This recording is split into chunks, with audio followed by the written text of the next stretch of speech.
What's up, Sky Squad? We are back with another video, and y'all know what? The news just won't quit, okay?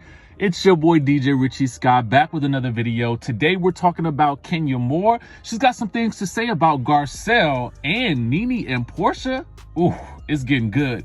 And we got to talk about what Nene is saying in a brand new interview about the Real Housewives of Atlanta.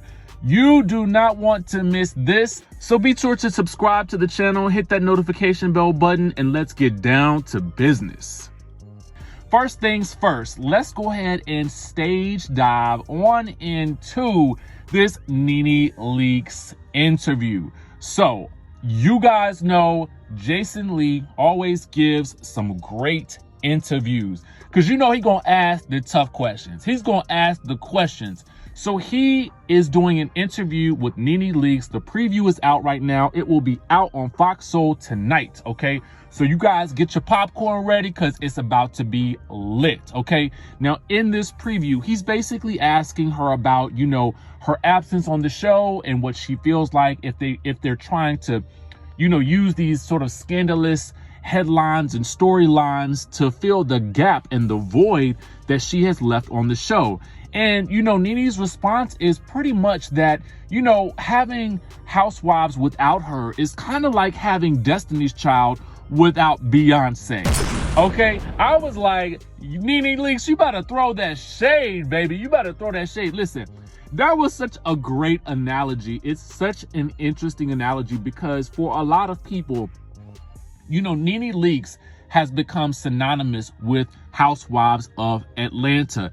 And to be honest with you, and I've said this so many times before, Housewives needs an OG anchor. Every Housewives show needs an OG anchor, which is part of the reason why Beverly Hills is still so successful, is because Kyle Richards is still there at the forefront of that show. She doesn't have to be the person that brings the most drama. She doesn't have to be the person that's all up in the mix, creating all of the headlines every season. All she has to do is show up and be the nucleus of that bunch. And, you know, you can let sometimes some of the other ladies start to fill in those gaps of, you know, creating outlandish storylines, but you still have that nucleus that you need, because that is the start of the organic friendships within that circle. So I kind of feel like, to a certain degree, I kind of agree with Nene. You know, it is like taking the lead singer out of a group and then trying to fulfill that role. You know, and I just kind of feel like, you know, unless you're going to be bringing in, again, another organic group of friends built around that one primary player, you know, what you're going to have with Real Housewives of Atlanta is always going to be a little bit of a struggle moving forward because there are no organic friendships left on that show. If you really think about it like that, okay, because here's the thing. You have Kandi, Kenya, and Cynthia. Yeah, they are a friendship group, but they don't really have that much beef between each other like that. And to be quite fair with you, you really, I mean, honestly, Porsha does not seem like she is a friend of any of those ladies. Like, it doesn't seem like any of them are organically friends with her. So because she's still a popular character, they obviously keep her on the show, and people love Porsha. Now, we're definitely going to be interested in seeing what Porsha has to bring this coming season. But, you know, I just feel like Housewives works when it's an organic group of friends. And initially, this show was built around Nene and her group of friends. Unless you're going to switch that to it being about Kandi and her organic group of friends, I really feel like Housewives of Atlanta is going to struggle in the coming seasons, unless they figure out something else that works. Meanwhile, let's move on to your girl, Kenya Moore, okay? Now, you guys have seen the episodes of Real Housewives of New York. We've talked about it on this show, wherein, you know, Ebony K. Williams has literally had to take a break from social media because of everything that occurred in this past week's episode, and that's going to occur with next week's episode.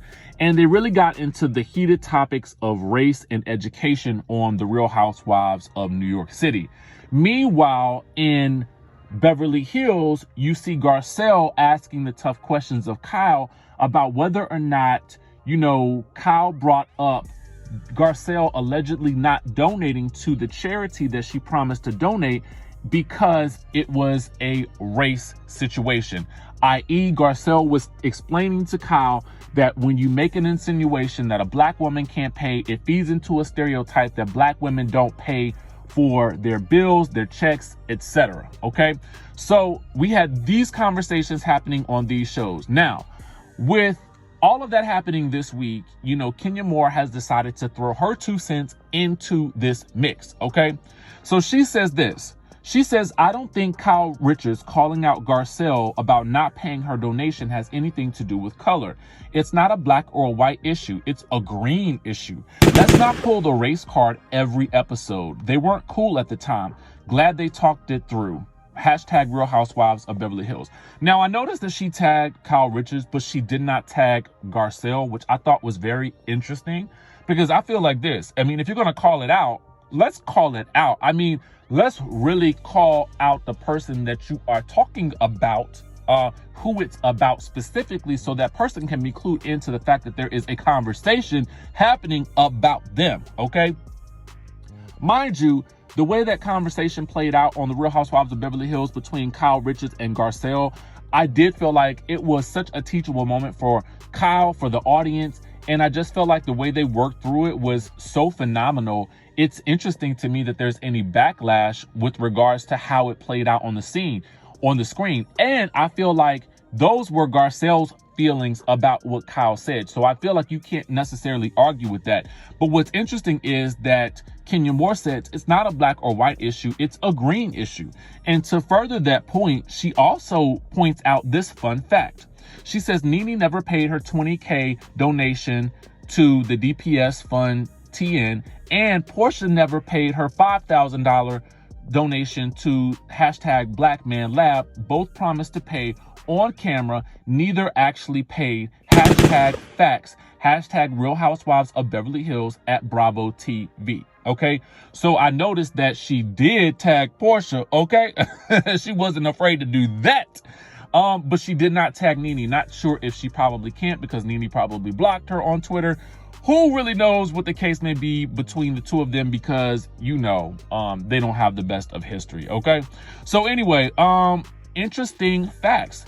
Now, you guys may recall, I think the Black Man Lab was the charity that Mark Daly had been trying to work with on the Real Housewives of Atlanta when they had that whole, you know, altercation at the end of it where Mark stormed off and said he would never do this show again.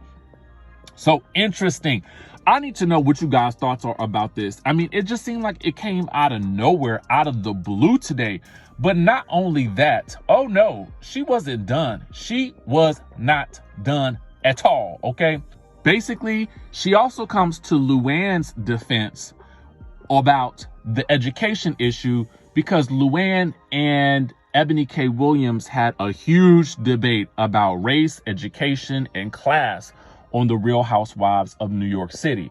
Basically, Luann's argument was that because she is so educated and she has so much class, that she does not talk about sexuality in the same way that Leah does. And she says that it's an education thing.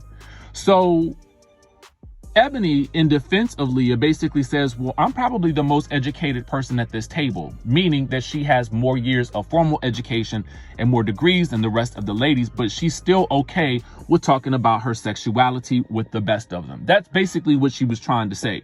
So Kenya Moore comments under Luann's post promoting that episode. She says, LOL, degrees make you more educated. It doesn't always mean they are more intelligent. Okay? Basically, a direct shot at Ebony's amount of degrees and education, basically claiming that that doesn't always mean that you're more intelligent. Now, while that is technically true, I think it was just shocking to people that she came to Luann's defense in this way, especially, you know, because Ebony K. Williams is another black woman. She's also new to the show. So people, I guess, would have assumed that another black woman would have defended another black woman, but that's not always the case because people can have differences of opinions, okay? However, it was just interesting to me because I was like, ooh, now that came out of the blue. That definitely came out of the blue. You know, what I will say is this. You guys may recall that Kenya Moore actually probably got closer to both Luann and Kyle on the Housewives vacation special that was filmed just about maybe a month and a half ago. So maybe that's the reason why she is coming to the defense of her friends and her castmates, because, you know, maybe she just developed relationships with them. So I do have to note that Kenya Moore does update her Twitter to say that Garcelle paid once she was aware of the oversight. Others did not. In my opinion, Kyle would have called out anyone who she was beefing with, black or white. I'm a fan of @Garcelle, and @Ebony K. Williams is a beast. We can be objective to facts and sensitive. She also comments that, yep, @Garcelle B is a great addition. So here she does tag them when she's saying something nice, but she does go on to further explain her point. But I still want to know what you guys think about this whole situation down in the comments section below.